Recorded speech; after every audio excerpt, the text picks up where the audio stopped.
oil tanker has reached the United States, and California is about 6 weeks away from running out of gas. We're going to be talking about that as well and what could happen and why this is happening to us in California. We're going to get into that right now on this episode of the California Underground, starting right now.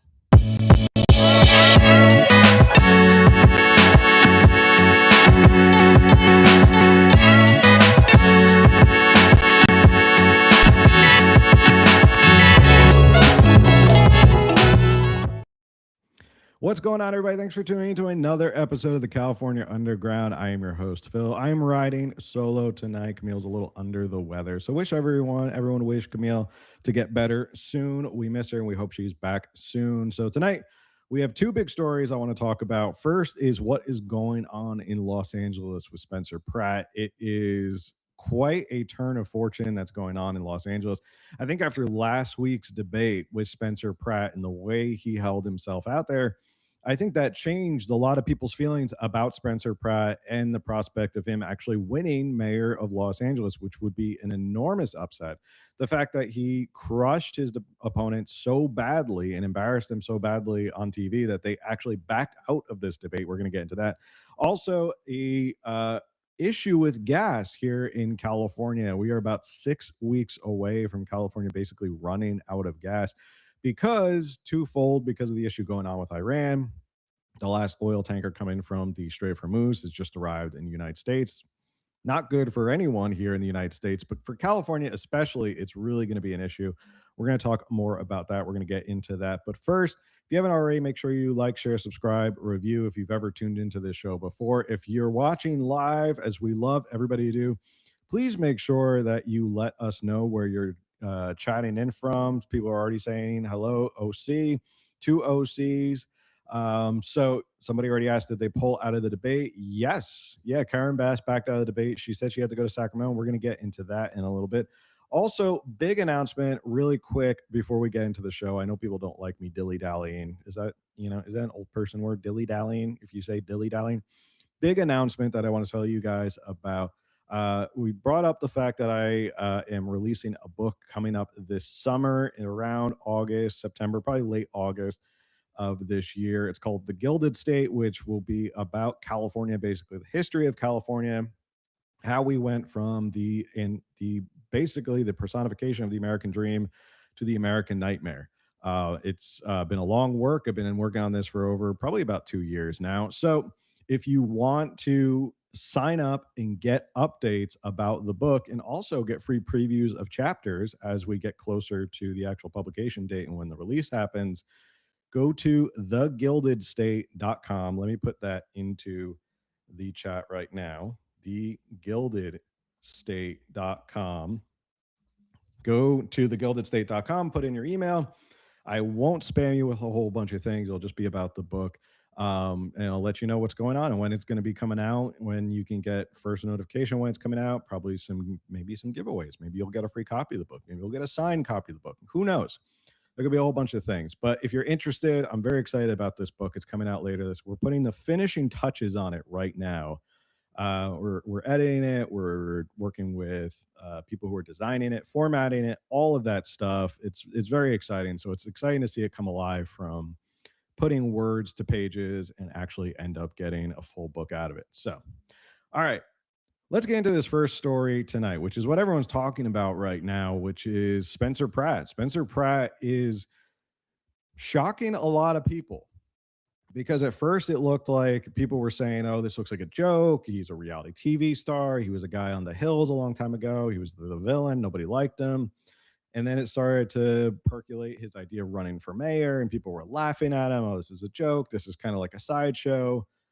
People are not taking this as a sideshow anymore. I can tell you that after last week's debate, you had Spencer Pratt, Nithya Raman, and Karen Bass. And out of the three, you have Karen Bass, who we all know is the incumbent Democratic mayor during the wildfires, mayor during the LA riots, all of this stuff. Nithya Raman has been on the city council. She is an avowed Democratic socialist. So she is an out and about Democratic socialist who lives in a $3 million house in a beautiful part of Los Angeles, far away from the homeless and Skid Row and all of that stuff. Um, I want to watch some of the highlights right now, and we'll comment on them about some of the highlights that Spencer Pratt, his takedowns of Nithya Raman and Karen Bass. I don't think they were expecting Spencer Pratt to do so well, to be completely honest. He went to school, poli sci degree, which is actually my degree in undergrad. I was a poli sci pre law minor, which probably explains why I'm into politics right now. So he held his own and he did not go up there. He actually had facts and figures and arguments. So it shocked a lot of people. And there was a poll done afterwards, which we'll get into the results. I'm sure you already know what the results are, but we'll talk about those right after this video. But let's get into that video right now. I want to watch some of these highlights. We'll comment on them. I'll watch your chat to see what you guys think. Let's get into that. All this money when we stop her useless open bed plans that actually doesn't put drug addicts in these housing that we're spending billions of dollars, and we're going to actually start checking where this money is going. Not to mention, when you get rid of all the drug addicts off the street, the police won't be responding to the drug addicts all day long. Thank you, Councilwoman. Now, getting off the street is voluntary. Should that change if a bed or a shelter is available? Mr. Pratt, we're going to start with you. Yes or no? It's illegal to live on the street.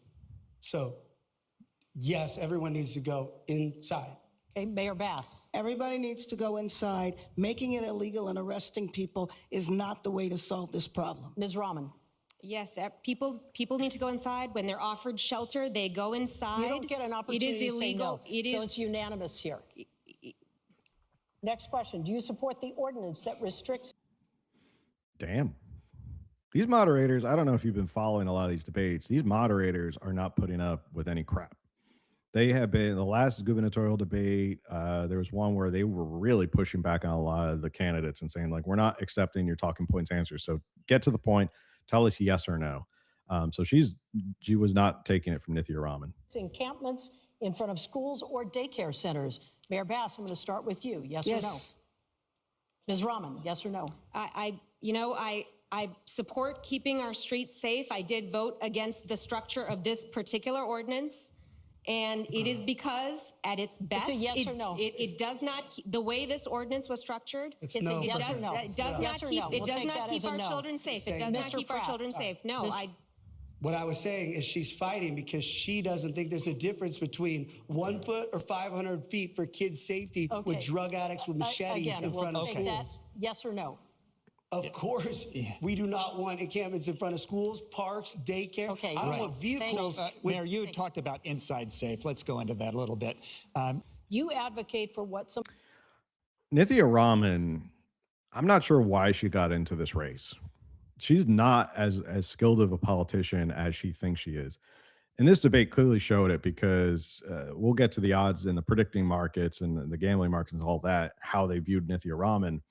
But man, she is not good at this. Like her being on the debate stage with a first-time political debater in Spencer Pratt, and she looks like she is way out of her element. She looks like she is so far out of her depth that she doesn't even know where she is. And she's trying to give these word salads, and even the moderators are kind of like, no, you give us an answer. Give us an answer. You can't dance around this topic. Some have called get help or get out of the way. What is that, and how do you do it? I don't know who made up that name. First off, I just want to say, Councilwoman Robin acts like she doesn't have any authority with this homelessness. She was the third most powerful person in city council. She runs the homeless housing thing. She acts like this is just Mayor Bass. First off, inside safe, I like to say inside safe makes all of us outside unsafe. The reality is no matter how many beds you give these people, they are on super meth. They are on fentanyl. The DEA statistic says 93% of this is a drug addiction problem. Councilwoman Robin's plan for treatment first, I will go below the Harbor Freeway tomorrow with her, and we can find some of these people she's going to offer treatment for.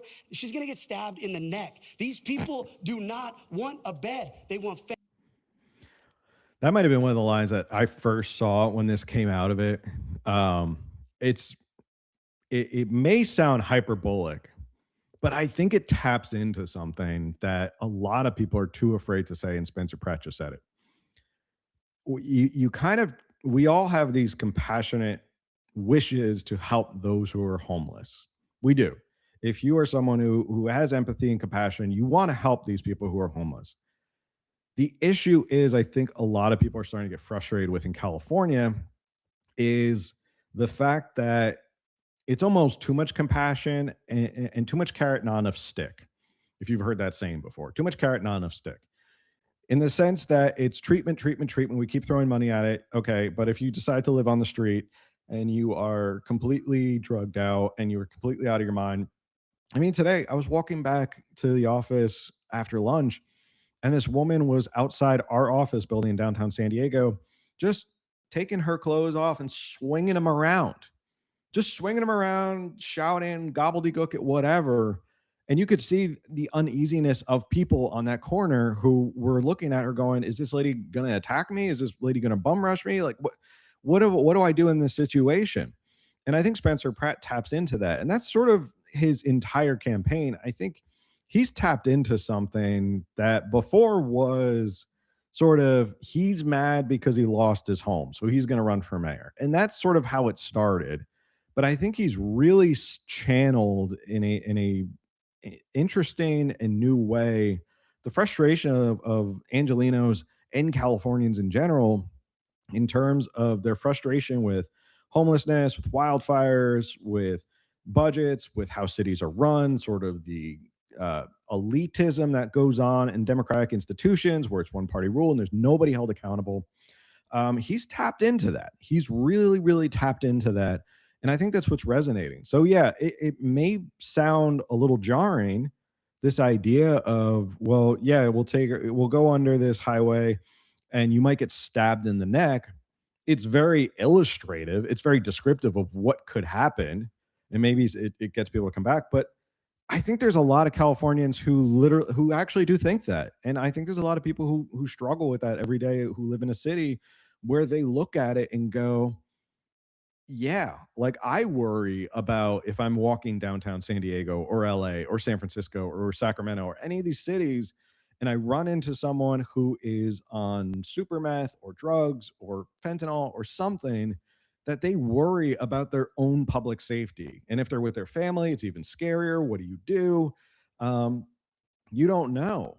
So I think he's tapping into it and he's saying it like it is. He's kind of saying it like just a mad citizen, like angry citizen, not mad like crazy, but he's mad. He's mad and he's angry about what's going on. And he's tapped into that in a really interesting and kind of, it looks like successful way. He's starting to surge in the polls. And it looks more and more like it's going to be a runoff between him and Karen Bass. Nithya Raman is fading really fast. And there's not enough time, I don't believe, for her to make up any ground. The primary is 2 weeks away. Reminder, 2 weeks away, 2 or 3 weeks away, 3 weeks away, 2 weeks away, 2 weeks, 3 weeks away. Okay, weeks away. And what day is it? Okay, we're like 3 weeks away from the primary. I'm sorry, I lose track of the time when I'm so busy. So we're like 3 weeks away. There's not enough time, I think, for her to make up any ground with Spencer Pratt surging and seeing this momentum right at the finish line, right before the primary. And it'll get interesting if it's Spencer Pratt versus Karen Bass, because I think that's who he wants to go up against as Karen Bass, because he will just lambast her about everything she did during the wildfires and just really tap into a lot of people. Fentanyl or super meth. These ideas cost us over $400 million to house for 70, what did you say? 3,000 people for $400 million? This is absolute failure for both of them. They're a team. Yeah, I want to just say to everybody who's watching today, you're going to watch today as Mayor Bass and Spencer Pratt attack me because they want to run against each other in the general election. Each of them thinks that running against each other is what's going to help them win. And they don't want to run against me because my ideas, which are based on real results in my district, which are based on real data. First off, Mayor Bass and I are definitely not working together. I blame this person for burning my house and my parents' house and my town and all my neighbors down. I am not working with Mayor Bass. Second off, if I wanted to run against anybody, it would be the council member who is terrible. Mayor Bass has at least been a mayor for almost 4 years and has, as she talked about earlier, the unions, all the unions endorsed Mayor Bass. You think it's easier to run against the incumbent mayor with all the unions or a random city council member who's been a failure for 6 years? I would much. Whew. I mean, come on. Like, he's just for a first-time political debater, I'm not trying to gush over Spencer Pratt here. What we're witnessing is something pretty incredible going on here in California. Um, eh, yeah, he has the name notoriety, sort of. I mean, we all know who Spencer Pratt is. He's been a reality star a long, long, long time ago. It was like 20 plus years ago. Um, and he even admitted that they were like house poor by the time that their house burned down because what were they doing for work? Uh, it's interesting to see. It's interesting to see because he is a angry citizen and he is stepping up and he's fighting and he's calling it like it is. And this is something that I don't want to get off topic here because Spencer Pratt is running as an independent. And even though he's a registered Republican, he's running as an independent. And maybe there's something to it that we can talk about in a little bit. Let me know your thoughts in the comments of Republicans running as independent in deep blue places like this. It's interesting because this is something, if you've listened to this show, there's one thing that I always criticize the California Republican Party for. And Camille and I have talked about it for a long time. The Republican Party here does not take big enough swings if they're going to be a true opposition party. There are too many Republicans who try to play cutesy and not call out what's happening in California. They've gotten better. I say they've gotten better. They've gotten much better, the Republican Party. There are younger, more energetic candidates. David Tonguepaw is one. Kate Sanchez is another one. You're starting to see these Republicans who are calling out people and being a little bit more bold about how they're calling out people. But this is something interesting to see because he's not holding back. And again, I think that does tap into a lot of the frustration of Californians and Angelenos. And that's why it's working right now. And I think there's just the problem with the Republicans now as the only viable opposition party that there is right now. And not to mention, I think there are more registered independents than there are Republicans. Someone can fact check me on that, but it's very, very close. I think there's more independents than there are Republicans. Either way, you need candidates like this who are not afraid to make a splash, right? And too many times candidates run, they're forgotten, no one knows. John Cox ran against Gavin Newsom 1,000 times. He lost all of them because he was kind of a boring milquetoast Republican. And he tried to act tough and it didn't work. I always go back to like Travis Allen back in 2018 when he ran against Gavin Newsom. And he was this bold, brash Republican who had one of the best debate lines against Gavin Newsom ever. I say this all the time. Probably you can go look it up on YouTube or TikTok or whatever. Go look up Travis Allen, Gavin Newsom debate. There's a line where he says, if you can't trust Gavin Newsom with your friend's wife, then how can you trust him with the state? That's the sort of stuff that like we're way past in California trying to play nice. Like we're in dire straits here. And that's what I'm trying to tell people is if you're going to run, you better run like your life depends on it. Like you better run and swing for the fences because you know what? Even if you don't win, but you land some tough blows against this one party rule here in California, it makes it easier for the next person. It's a ripple effect. It's a cumulative effect of when you land blows against the establishment and they are memorable blows and hits and all of this, it's a cumulative effect. It emboldens people to get up and start to stand up for themselves. It emboldens people to run in whatever race they can run in, whether it's city council, districts, school districts, county supervisor, anything like that. That emboldens people when they see that this strategy works to be bold and to take these big swings. And that's what's interesting to me about this is that you see a guy who's never been a politician before getting up there saying it like it is. And the results speak for themselves. The polls were surging. He's now in second place in terms of odds on to be in the primary or win the primary. It's getting close. Like it's actually getting close. I actually saw a video of him at David Foster and Catherine McPhee's house. I would have never thought David Foster and Catherine McPhee would host a fundraiser for Spencer Pratt. But anyway, let's keep going with the video. I'm going to check the chat while this is going. Years. I would much rather run against Councilwoman Rahman. Thank you very much. Thank you very much for asking you about density development imposed by the state.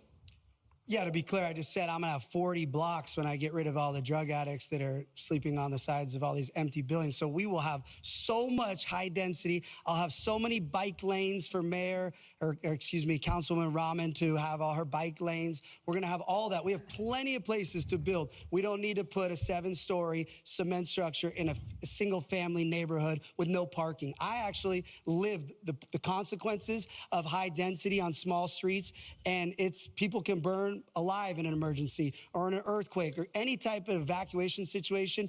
Adding these high density buildings onto these teeny tiny streets doesn't make sense. Of course, I'm fine with building where they make sense. I love building. I think it's great. I think they should look a little better than what Councilwoman Rahman wants, like prison-like boxes, but I think they should have some style. Not to mention the fact that Councilwoman Rahman is fighting Mayor Bass on Sacramento, where she just was telling me, this is LA, this is LA. Where's her LA pride? Okay, Mr. Pratt, listen, you can answer this next question because it relates to it. Downtown Los Angeles seems to be in a state of crisis. What is your plan for downtown? Can we afford to let it die? Would you agree to bring city workers back full-time to the office in order to help some of the businesses? What's your plan? Thank you, sir. Well, first off, I was just talking to my friend Rachel, who works in downtown LA. Downtown is so unsafe now that they have to serve the food. All the employees have to eat inside. They can't risk going out. That's why all these beautiful restaurants are closing, because it's so unsafe. So before we require city workers to go back into any buildings, we need to enforce the laws on the street. Councilwoman Rahman is talking about safety, yet when animal rescue activist Rebecca Corey came in and said the dogs are being tortured and abused on the streets of downtown, she walked out of the hearing. She doesn't care about safety. She doesn't care about anything she's talking about. At least Mayor Bass pretends to care. Again, it's a great line. It's a great line. And it's the anger. It's the anger and the frustration. And he's in terms of downtown, I mean, that's civics 101. It's civics 101 where if you're going to have a thriving downtown, it better be safe. Okay. It better be safe. One, because businesses want to operate and not think that their business is going to get broken into and they're going to lose everything, because everyone always says, oh, business owners, they have insurance. Like whenever you saw the riots during LA or the Summer of Love, you always saw the same stupid arguments from statists and leftists, which is, oh, they have insurance, it's okay. But people don't realize small business owners, a lot of them are living month to month. In a lot of these, insurance doesn't cover everything. Insurance doesn't magically just give you your business back. That's not how it works. Sometimes you have to fight with insurance for months before you even get a dollar back from insurance. And as we know, anyone who has had to deal with insurance, they don't like to pay out. They love you to pay them, but they don't necessarily like to pay out. Um, so that's number one. Businesses need to know that they're safe, that they can actually open up downtown and have nice restaurants, or have the capacity and the safety to know that they can operate without people breaking in, without somebody who's on meth breaking in thinking that they're going to find some money or some food or something like that. So that's number one that you have to worry about with downtown and public safety. Two, it needs to be safe so people want to go downtown. That's the other thing. It has to be safe so people want to go downtown. Because right now, if you want to go to downtown LA, I don't know why you'd want to go to that. Maybe you just want to go to the Staples Center and watch the Lakers, who just got swept by OKC. Whatever. I'm a Knicks fan, so no love lost for the Lakers. Sorry, anybody in the chat or anybody who's listening who's a Lakers fan. Apologies. I'm a Knicks fan. Sorry to see them go. Not really. But that might be the only reason you're going to downtown LA, is to go to the Staples Center for a concert or go see the Lakers. That's basically it. You're not going to downtown because of the restaurants or anything like that. So people have to feel safe. They may feel safe around the Staples Center because it is so monitored with police. And if you go down there, there's so much police and there's so much safety, because they know these huge places, they need the Kings are there as well. They need to make sure that people feel safe going down there. Otherwise, people aren't going to go see the Lakers or the Kings. That's another thing. There needs to be safety so that the people actually want to go to downtown. And you saw this happen with San Francisco. San Francisco's downtown completely died, and it's slowly starting to come back.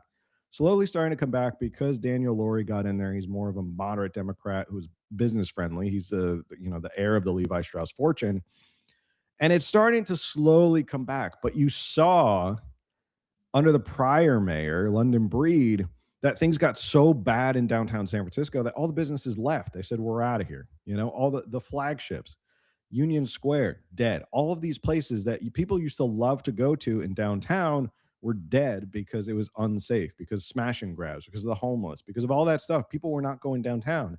It's uncomfortable. They don't want to go downtown. So if you're going to revitalize downtown, public safety is number one. Okay.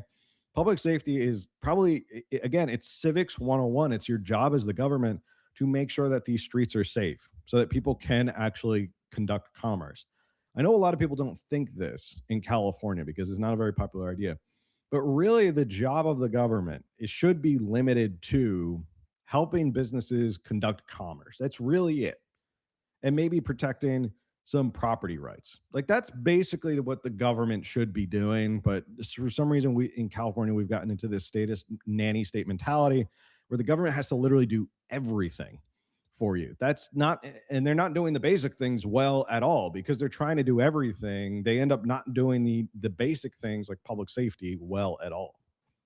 We have a long way to go, but we are absolutely making headway because of policies that I put in place. Mr. Pratt, are we doing enough to bring Hollywood back? Absolutely not. And that's great. Mayor Bass did those credits back in the day.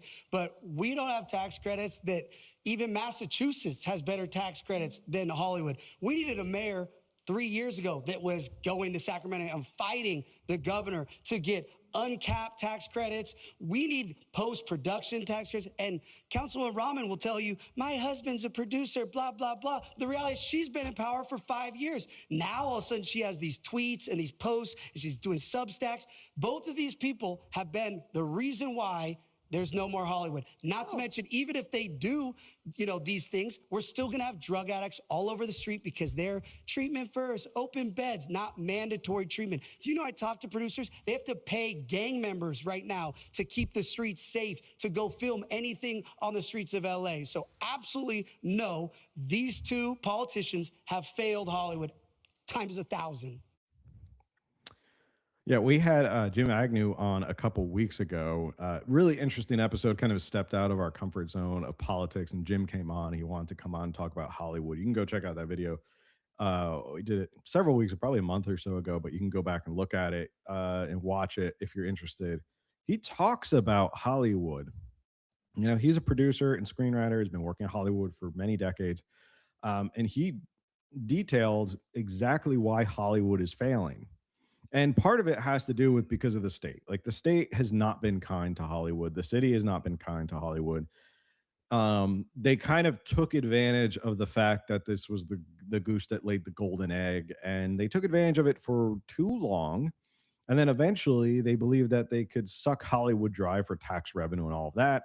And other states decided along the way, wait a second, we can offer way better compensation to a lot of these film producers and these companies, these production companies, and bring them here. I mean, that's why Georgia is like the new Hollywood, is because Georgia, the way they do it now with their tax credits is like there's no limit on tax credits, right? There's like a no limit on tax credits. Here in California, they were happy to be like, oh, we raised it from like 750 to like $1 million. Like this is one of the most aggressive tax credits. Like, no. You're still way behind the 8 ball in terms of what Georgia, New York, Indiana, New Jersey is actually taking at like a good chunk of production. Like Netflix just opened in New Jersey, like a big headquarters over there.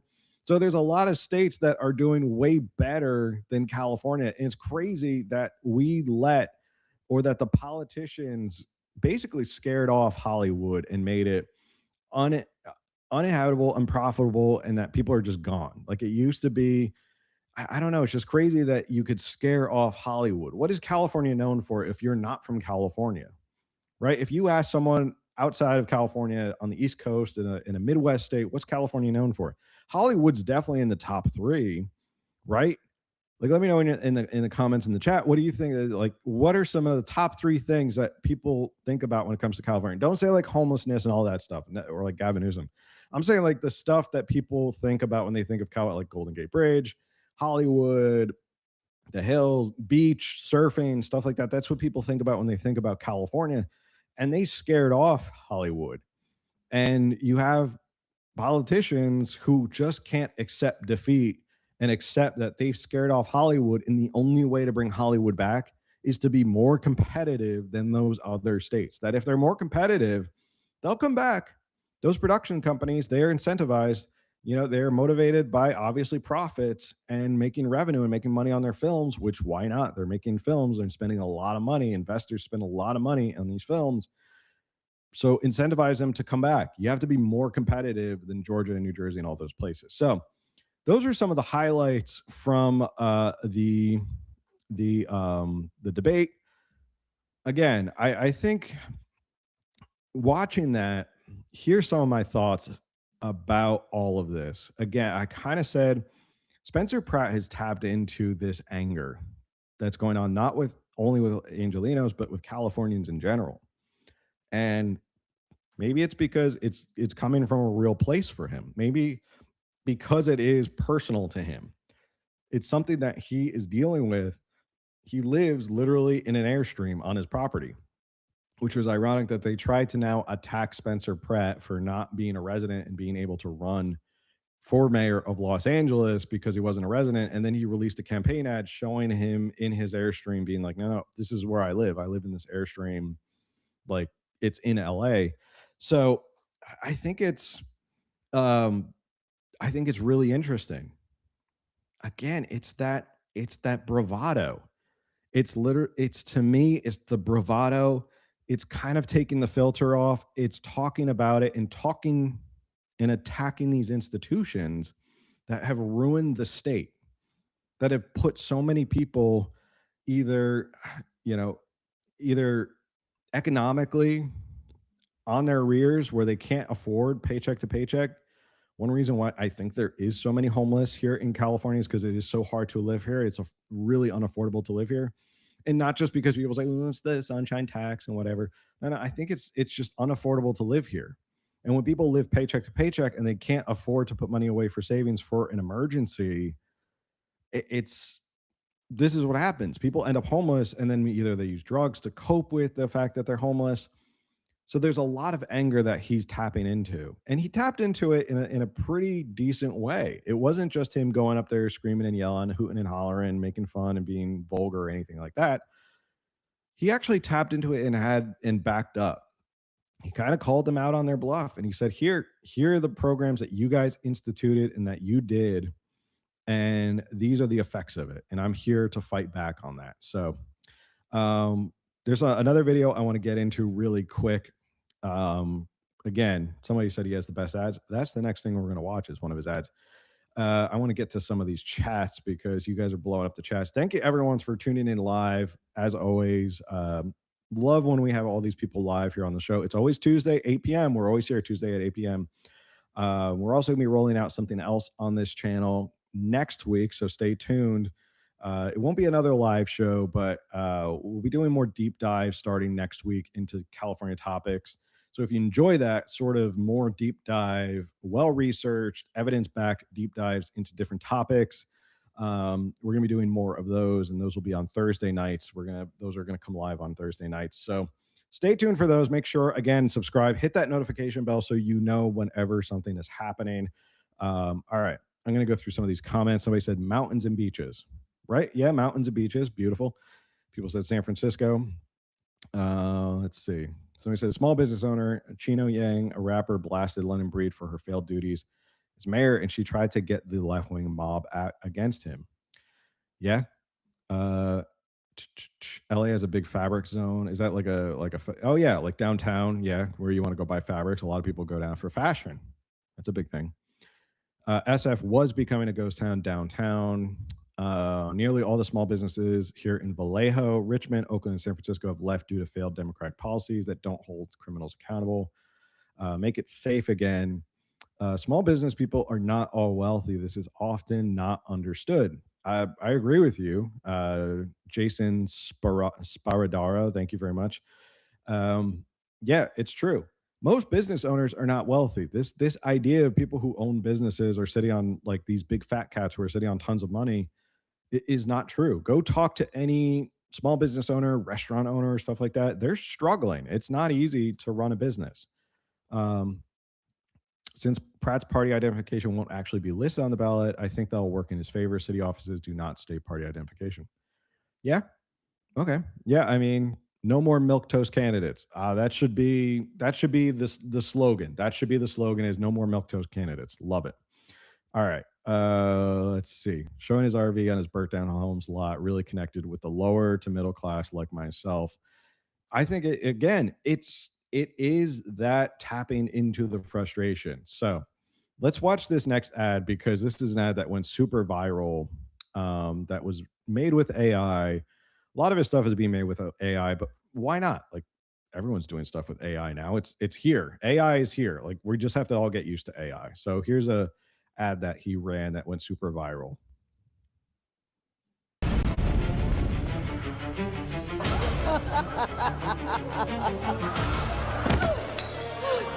Please, I'm begging you. There's homeless drug addicts in front of the schools. My children aren't safe. Look, if you were a transgender migrant, I could get you a free pussy. Let's move the drug addicts closer.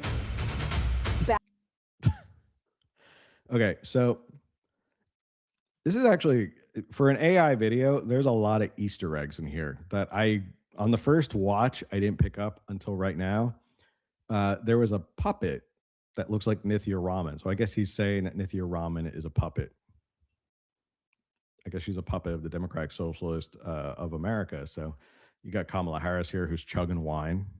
She's eating cake. So Bass already solved crime. I endorse her. I also didn't notice she was drinking it out of an entire bottle and she has bloodshot eyes. A lot of little Easter eggs for AI. I don't know who did this for him. Some company probably did this for him, but it's pretty good AI. Next!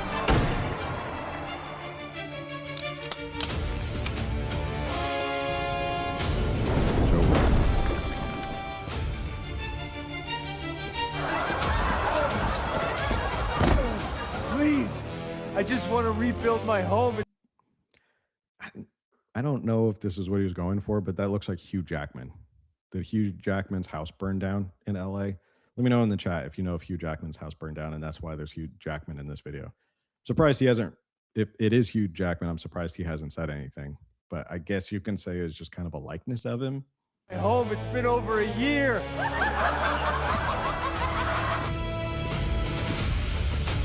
Mom, look.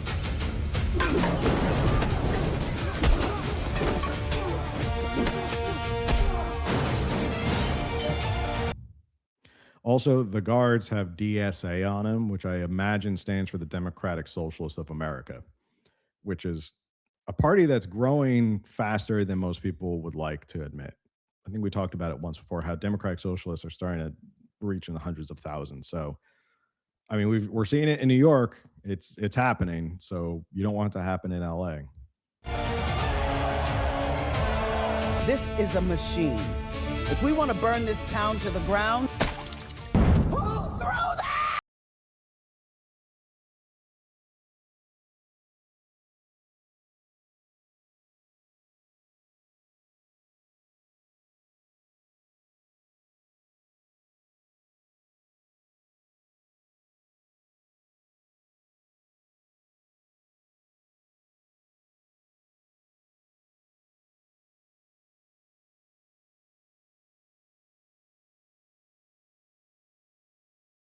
LA is worth saving. California is worth saving.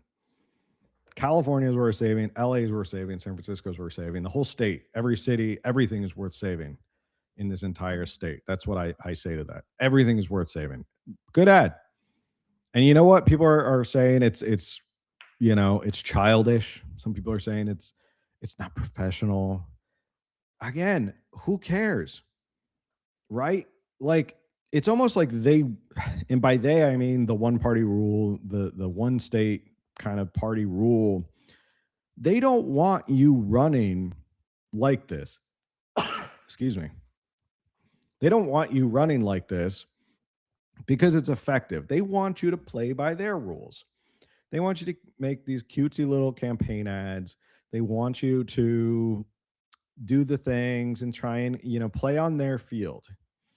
And the thing is, if you play outside of their field, and this is something interesting, maybe it's not entirely being copied, but if you go back to 2015 with Donald Trump, the reason Donald Trump in his first run was such an earthquake to politics was because he didn't run and play by the rules, right? He tweeted, he was brash, he was honest, he touched into the anger of the American people. Memes, which he didn't really do, the memes kind of took over. Memes, I would think, were a big part of Donald Trump getting elected in his first term. It kind of changed the playing field. And when you set the ground rules and the playing field, and people like Karen Bass and Nithya Raman, who are used to playing by their set rules, they can't keep up. Now, like if Karen Bass issued an AI video of Spencer Pratt, it would backfire. It'd probably be cringe. It'd probably be stupid. It would probably be tone deaf or something like that. Like, is this funny? Yes.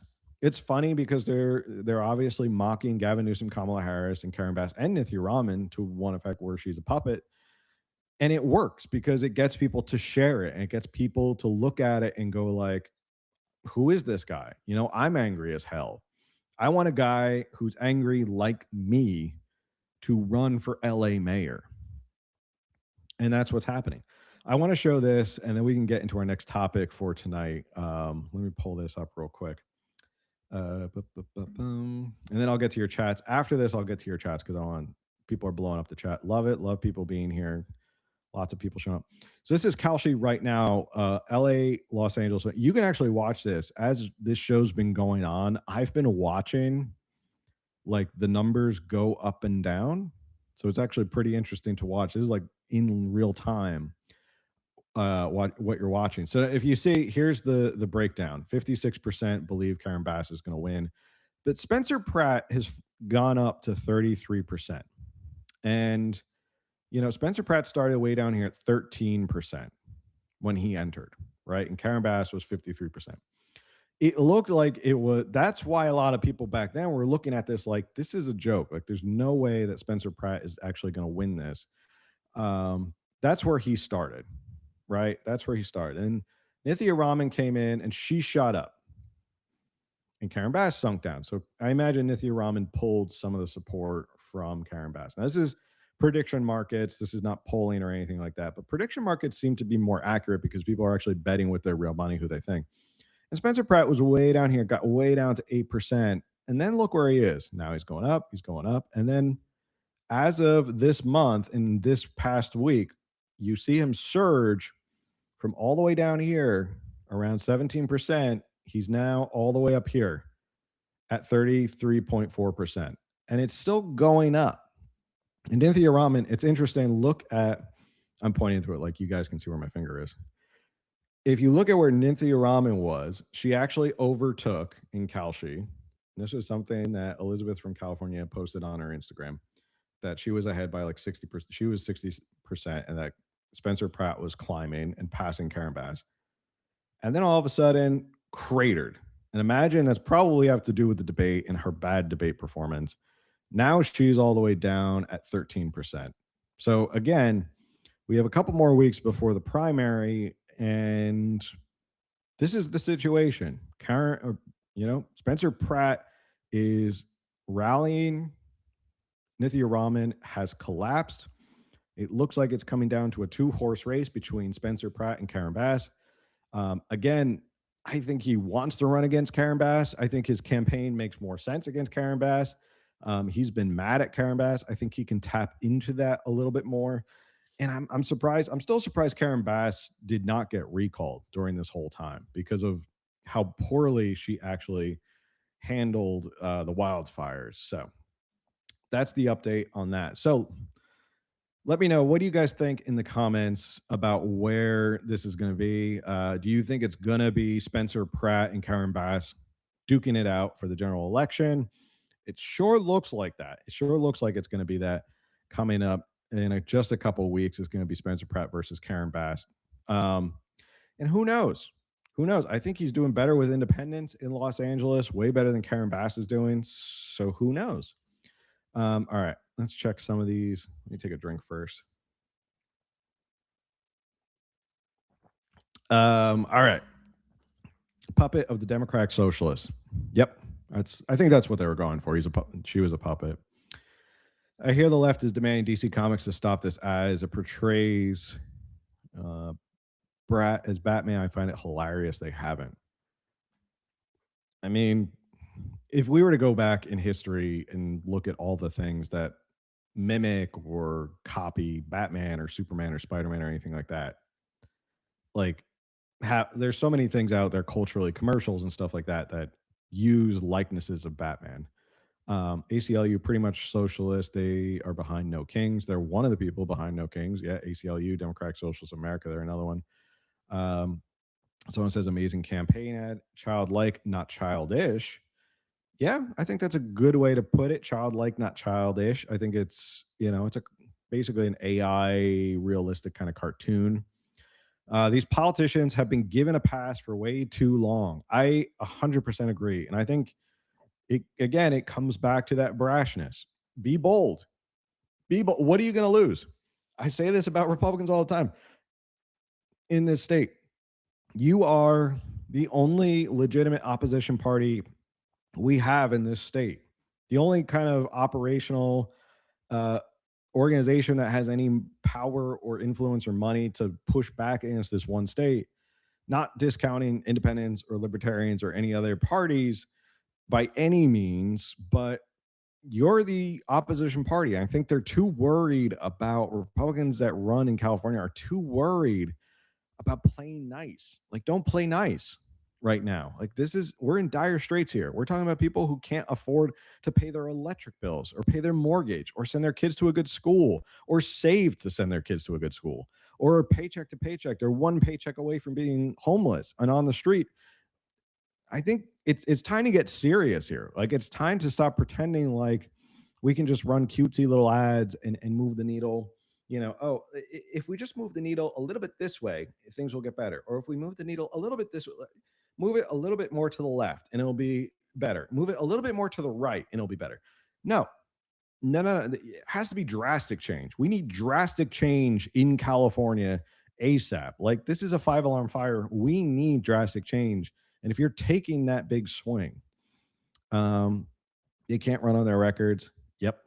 Yeah, that's why a lot of them just, they can't be called to the mat. That's why Karen Bass didn't show up for a debate. Spencer's ad are more entertaining than Kevin Hart's roast. I didn't watch that, but I heard really good things about it. It makes me feel like I want a superhero to save California. We all want a superhero to save California. There are no superheroes who are going to save California. It's a collective effort. We all have to push back, right? There's not going to be one figure who's going to save it. I wish there was. I wish this was like a movie where we get person elected and roll credits, happy music, and all that.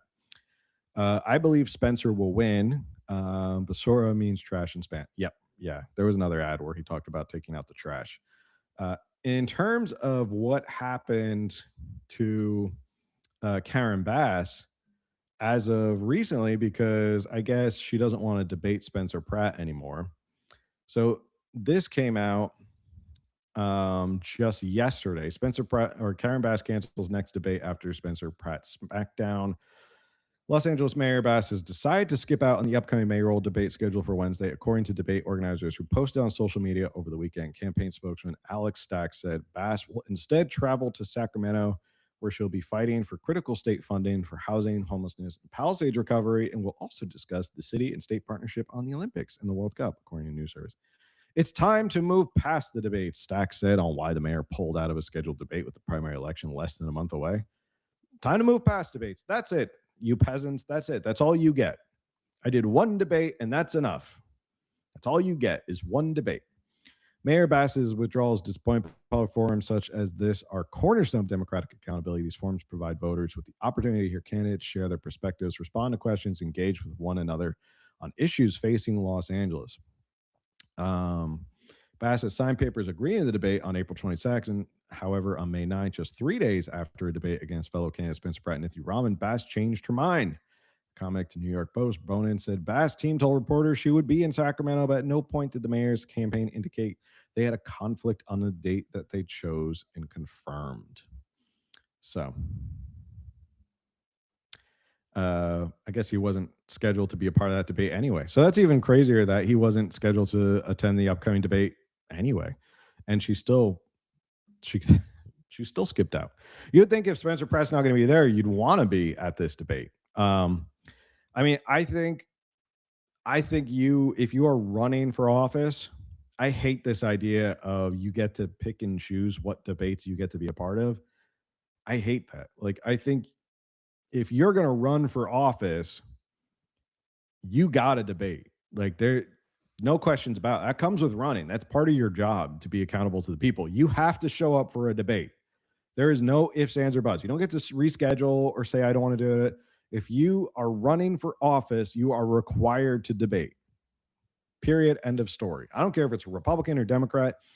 You should show up to debate all the time, because I think it is incumbent that you go in front of the people and explain your position. There is no reason that you should not show up to a debate.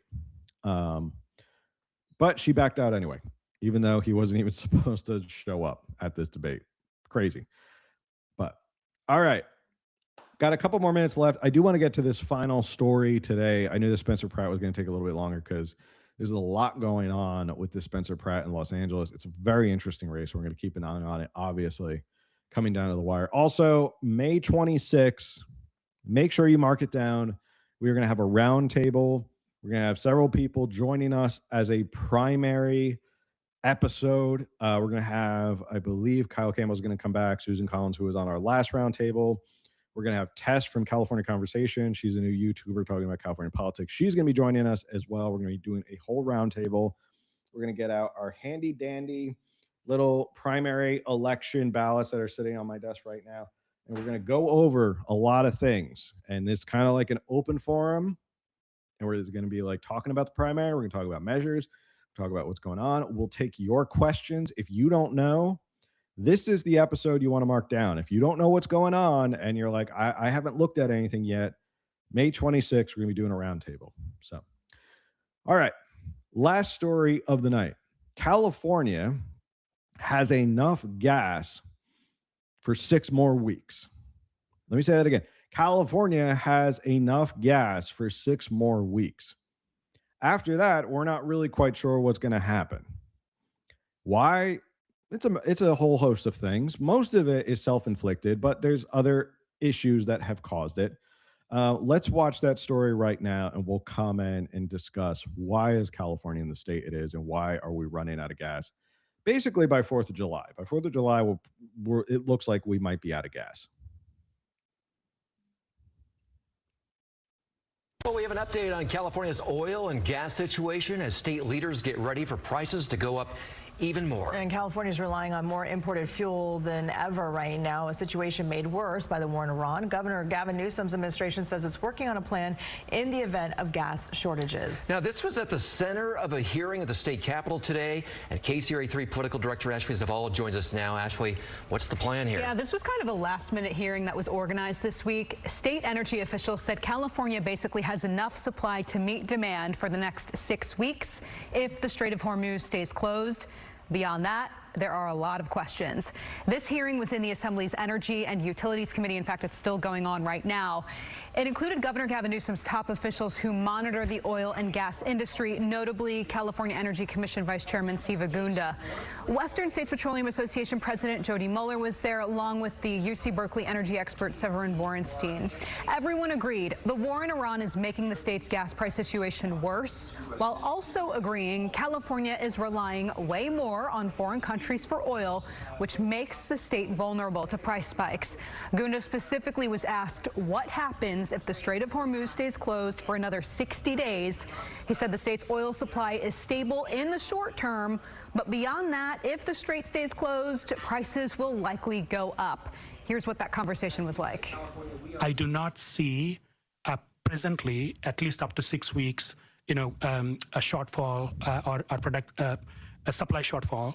Beyond that, I think based on what we're hearing from the industry and what we have observed, the pricing will move molecules towards California, but it will come at a price. And that's something that we need to closely watch. For 6 weeks at least, there seems to be some certainty, but almost as certain is that if this situation continues after 6 weeks, we would likely see more price increases for gasoline. More exposure, yes, absolutely.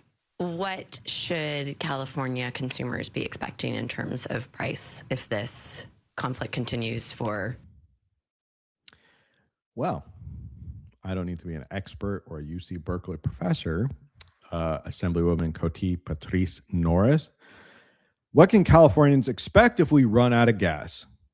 And what kind of prices can they see? Astronomical prices. That's what they're going to see. They're going to see astronomically high prices. Could be $10. We could be looking at $10 a gallon gasoline in California in 60 days or 6 weeks. Again, I don't need to be a UC Berkeley professor of economics or gas or geology or whatever. I can tell you that sitting in my office in San Diego, streaming right now, that's what I can tell you. Or 3 months, 6 months. If the prices continue to go beyond $6.25, you will really see demand coming down. So we would expect, the prices to stabilize under $7, more like $6.50. I could certainly see the. Okay. I don't know who this gentleman is. I imagine they're experts that the assembly called in because they have to have hearings about what's going to happen if we run out of gas, because that's what politicians are good at. Again, I don't think we need a full-time legislature to have hearings with experts about common sense things of what happens when you run out of gas and there's not enough gas for everybody. Well, when supply goes down and demand remains the same, prices go up. That's just basic economics 101. And this gentleman's whole point is, well, if prices go up, people will just stop buying gas. Oh, okay. That's kind of like saying, well, if the price of donuts go up to a point where it's too prohibitive for you to buy donuts, people will just stop buying donuts because they're too expensive. There's a difference between donuts and gasoline, right? Donuts, you don't need to live. You don't need a donut to live. I'm just going to go ahead and say you don't need a donut to live. I love a donut. Good donuts are great. I will say you need gasoline to live. Most people need it to put in their car to go to work to earn a paycheck and pay for the things that they need to pay for. So yes, I don't think demand will slow down just because prices go up, because people still need to travel and people still need to go places, right? There's only so much remote work out there. And even there's a lot of businesses that don't allow remote work. And if they do allow remote work, it's a hybrid situation where it's, more, maybe you could do 2 days a week or 1 day a week, but we want you in the office because we like having you here in the office. I don't see the idea where demand is all of a sudden going to slow down because prices go up.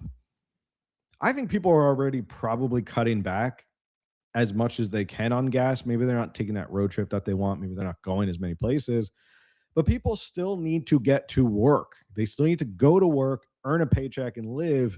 Those are non-negotiables. Those are not things where they can say, well, you know what? I'm not feeling paying $7 a gallon for gas, so I'll just not drive.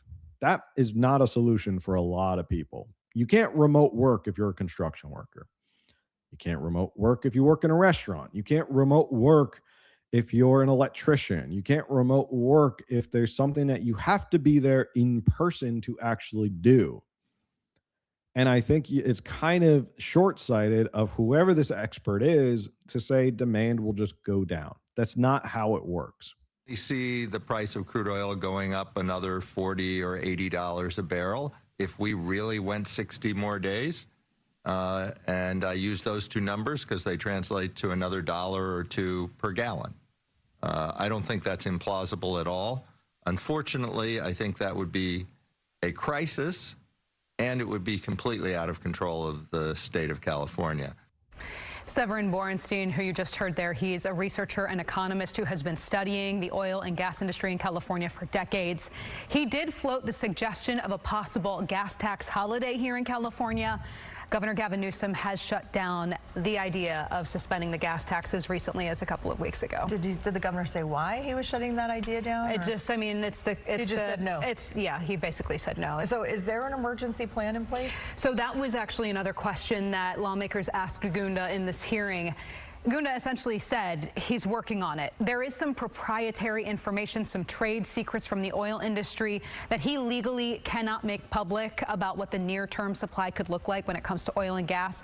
Gunda said he is in negotiations right now to try to ensure stability in California if the situation in Iran persists another 3 to 6 months, but he did not give a timeline on when exactly a public update on that would be coming. So again, a lot of questions tonight on what the future looks like. Californians are drowning in these gas prices. Yeah. Yeah. All right. Thank you. To answer your question, no. Doesn't sound like they have a plan at all. They don't have a plan. I doubt they have a plan. I doubt the assembly has a plan. The issue is, which I want to talk about, is how we've gotten to this point where it is, yes, there's some exterior or external factors that have caused this, but the system we've built has not been prepared for external black swan events. If you're not aware what black swan event means, it means it's sort of a cataclysmic event that you're not really predicting. It's kind of rare. So the war in Iran is one thing, the closing of the Strait of Hormuz, I guess you could say it's a black swan event that you're not planning for, that there's going to be a war in Iran. That is a shock to the system that California is not prepared. Our system is not ready to deal with something like that. We haven't planned for that. Their plans, a lot of California's plans and policies rely on the fact that nothing bad ever happens. And kind of going back to what we were just talking about with Los Angeles and the wildfires, the LA wildfires are a perfect example of what happens when you neglect and create bad systems that don't work, and then a black swan event happens and all the systems fail because you've set them up that way, not expecting that a black swan event would happen. But that's not to say that it's not completely California's fault. It is wholly California's fault for the way that we've set these things up. I want to go to this article right now. Let me pull this article right now. Hold on, bear with me. All right.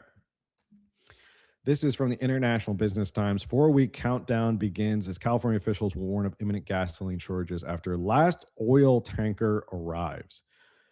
The California Energy Commission confirmed it is working closely with refiners and is aware they are identifying and using alternate routes and sources of crude, but also acknowledge that inventories are being drawn down rapidly. No further tankers from the Persian Gulf are currently en route to California.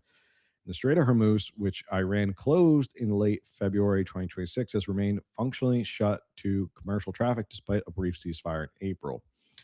As UCLA professor Michael Ross told ABC LA, the war, quote, the war in Iran and the closing of the Strait of Hormuz has actually been buffered by the fact that all these tankers were at sea at the time that the Strait of Hormuz closed. This is the last shipment of that supply that was keeping prices relatively stable. So that should worry us. Why?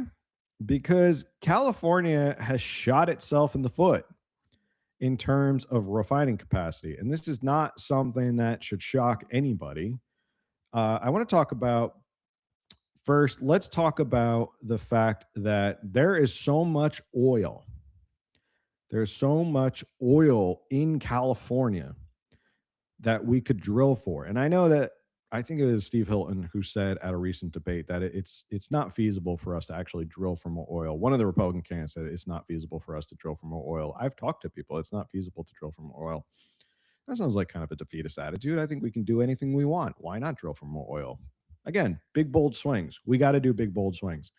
And a little plug, those are things that I talk about in my upcoming book, The Gilded State. So make sure you go to thegildedState.com and check it out. Attempts to quantify just how much heavy oil is recoverable in California is not easy. According to Britannica, California accounts for most of the thermally recovered heavy oil in the United States. The largest of the California heavy oil fields is Midway Sunset, with an ultimate recovery estimated at more than 3 billion barrels, almost as large as the Wilmington field in Long Beach, with about 3 billion barrels. The Kern River field projected to ultimately produce slightly more than 2 billion barrels at the South Belridge. On the other hand, to the U.S. Energy Information Administration, California's proven reserves are only 1.7 billion. That wide range of estimates can partially be explained by the fact that California's oil companies only report proven reserves if there's a possibility they will acquire a drilling permit. So basically, they write off whether or not they think there's oil, or calculate whether there's oil based on the fact of whether they're going to get a permit. And here in California, you're likely not going to get a permit. So why worry about how much oil is in California? You can't get to it. So why are these companies even going to worry about estimating it? This is interesting. Taking into account offshore and onshore reserves, a 2014 study by petroleum geologist Tim Considine, I think that's how you name, for the California Policy Center, estimated California's total crude oil reserves at 30 billion barrels. Let me say that again. California Policy Center estimate California's total crude oil reserves at 30 billion barrels. This figure is corroborated by a 2025 report issued by Californians for Energy and Science and Industry Group promoting oil and gas development in the state. One thing is certain, California has abundant reserves of crude oil. And for some reason, we import it from all over the world because that's the environmentally sound thing to do. We take it from all over the world. We get it from Argentina. We get it from the Bahamas. We get it from China. We get it from the Middle East. We get it from Iran. Meanwhile, we are sitting on likely 30 billion barrels of oil that we could drill here responsibly, under control, create good paying jobs, make sure that it's not polluting anything. And it could be a booming business for California. But again, they are so worried about these policies that they are so wedded to the Church of Climate Change that they have to bow at the altar of the Church of Climate Change, that they can't pull their heads up and go, wait a second, we have oil here. Why don't we start doing it here? And maybe there's going to be people who say, oh, you can't do it that fast. Sure, you can't do it that fast. I'm not saying you're going to wake up tomorrow and start drilling for oil and all of a sudden our gas prices are going to go down to like $2 a barrel or $2 a gallon. But start. I mean, that's kind of like saying like, oh, I noticed that the top of my roof is on fire. But you know what? It's going to take a long time before it burns down the entire house.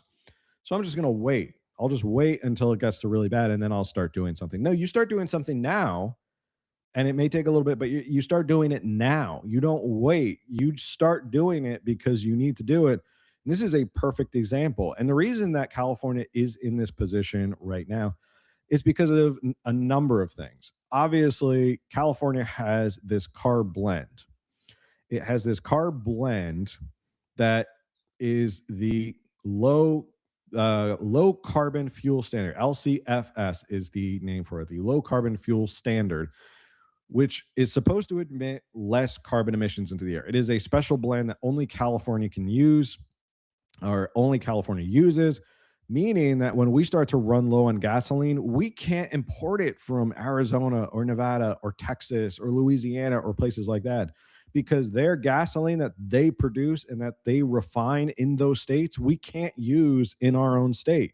So that's one thing. The CARB restrictions on gasoline make it incredibly hard to go get gasoline from other places when this happens. So we're on a fuel island. There are no pipelines that come into California because, again, we're on a fuel island where they want to get rid of gasoline.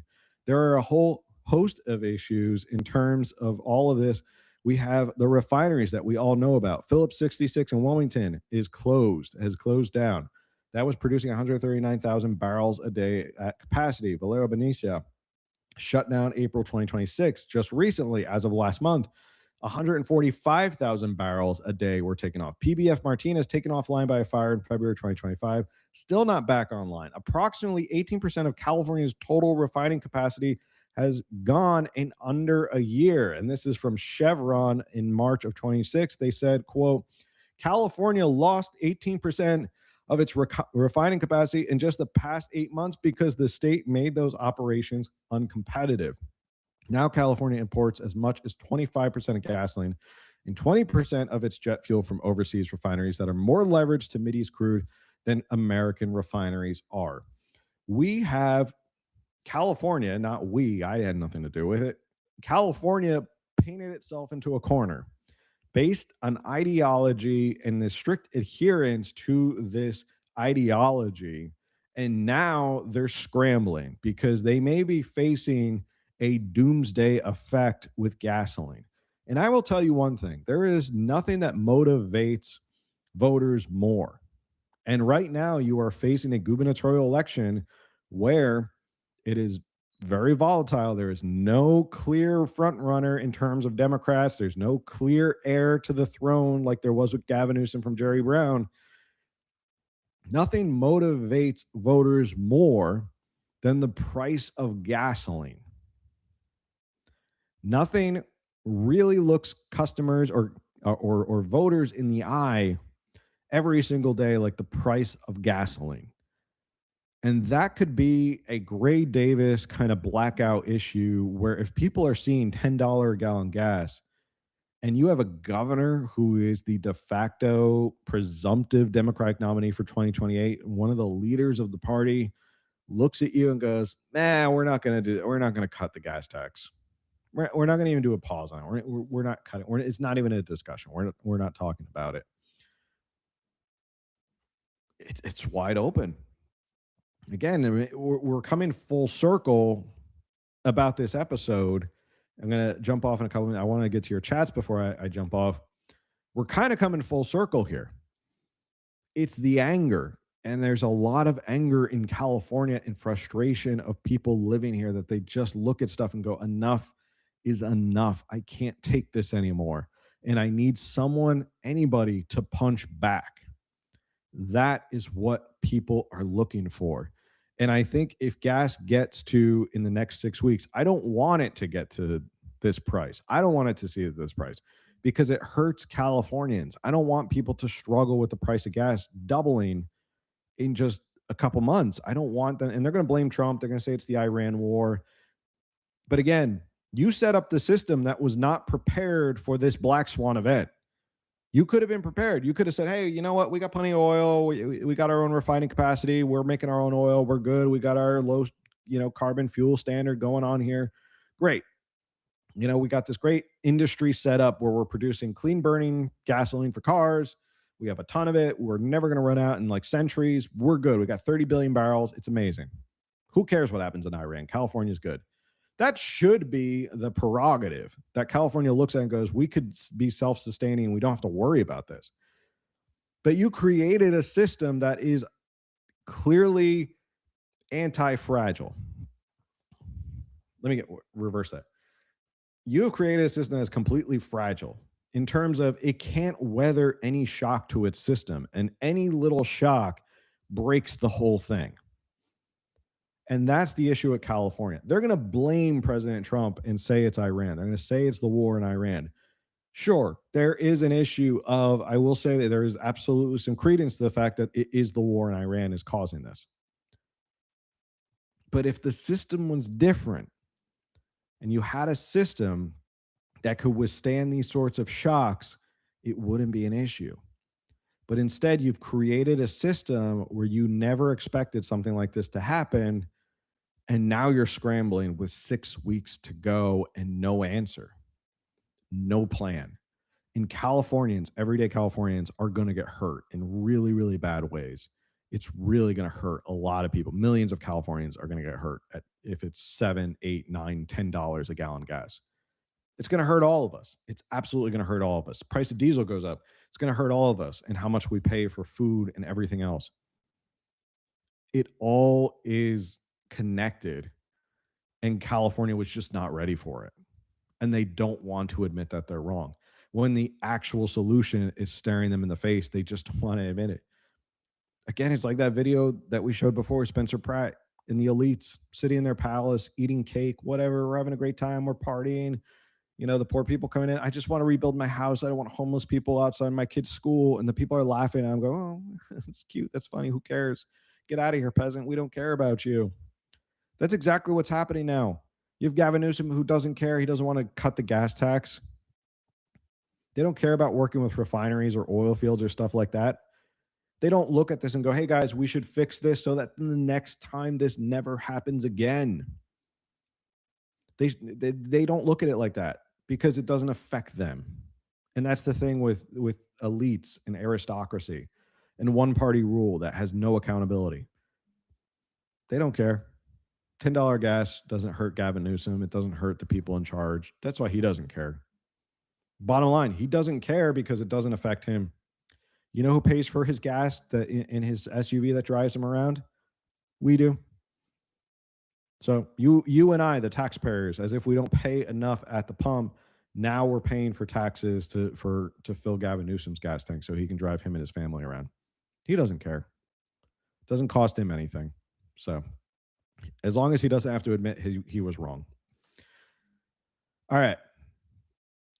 Last, I want to look at some of these chats. Thank you again, everybody, for tuning in. Great show tonight. Love when everybody shows up live at 8 p.m. on Tuesday. If you're listening to this on audio, also thank you for tuning in. But we love our live audience, people who show up, busy chat. Makes it even tougher when I'm doing this by myself because I'm trying to keep up with the chat while running the show. Let's see. Other states complain about $4 a gallon gas. We haven't had $4 a gallon gas in years.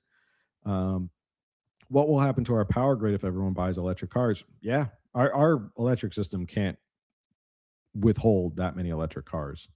Not when they're telling people to turn off their ACs in August or something. Let's see. Gavin Newsom said he will not partake in Trump's no tax on OT because California will lose billions for his progressive policies. Yeah, I mean, that's one reason why he doesn't want to do it, because they're going to lose out on billions of dollars. And they're already facing an $18 billion budget deficit.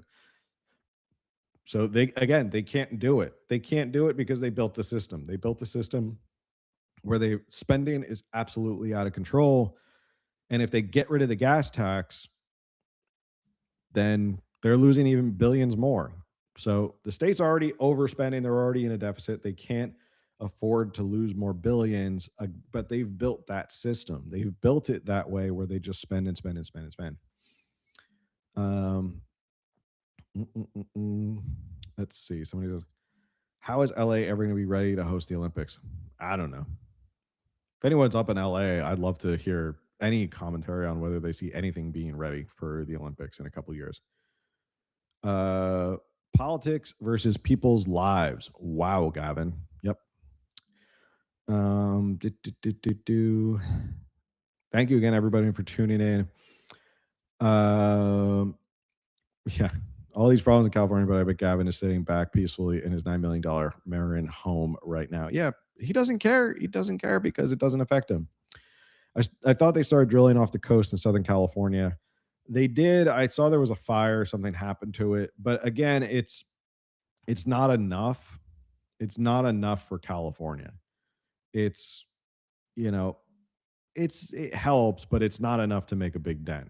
And that's my point, is you got to make a big swing and just fix this whole issue with drilling for oil and refining here. I believe California leaders put a lawsuit against that. Yeah, I would. Yeah, I'm sure they did. Somebody fought it. Benicia is next to me. They've completely shut down. Yeah.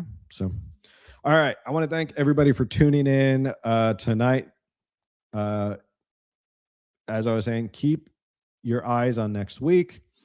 Going to be rolling out some new kind of content on this channel, the California Underground main channel, some more deep dives, evidence-based deep dive stuff like that. So if you're listening to the audio podcast, make sure you check out our California Underground YouTube, where we're going to be doing more deep dives on big topics. Also, a look at stuff that is in my upcoming book, The Gilded State, which go to thegildedstate.com.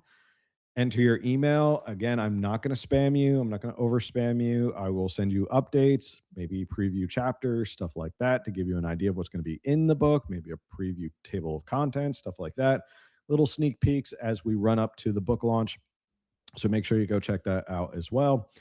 May 26th, we're going to have our primary roundtable. So make sure you set your calendars for that. That's going to be a great episode where we all sit around, talk about what's going on.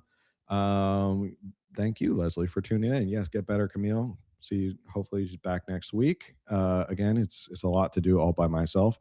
So with that, I want to make sure I thank everyone who tuned in, and make sure you like, share, subscribe, review. All of that stuff helps with the algorithm. And the best thing that you can do that is 100% free to share or to support this show is share it with somebody else.